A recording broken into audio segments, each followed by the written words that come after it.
قبل ما نبدأ الفيديو نبدأ بالصلاة على محمد وآل محمد. اللهم صل على محمد وآل محمد. بنات اليوم جابت لكم طريقة عمل الكبدة اللي طلبتوها من عندي، اللي سويتها ويا المقبلات بس ما صورت. عندي هنا زيت الزيتون، وثرامت هنا بمحضرة الطعام بصل، حبة بصل ونصف الفلاية وحبة ثوم، وابتدي احمصها بهالشكل لين يشقر. اضيف عندي هنا الكبدة هنا انا حاطة عليها مي حار حتى تطلع الزفرة من عندها. انزلها على الخليط اللي سويته وابتدي اقلب بيها.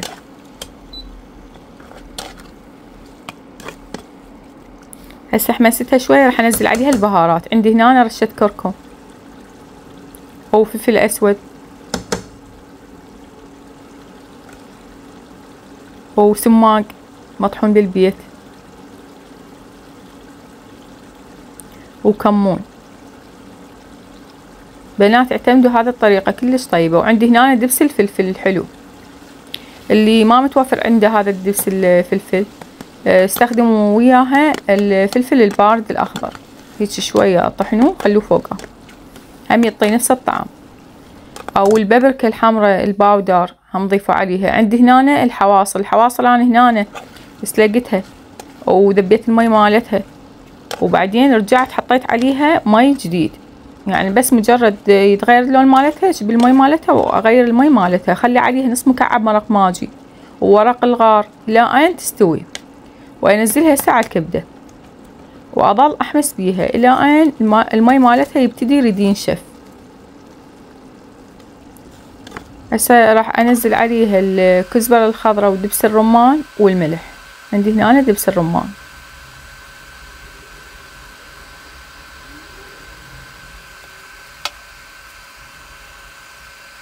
وهذا الكزبرة الخضراء. بنات هذه الطريقة اعتمدوها كلش طيبة.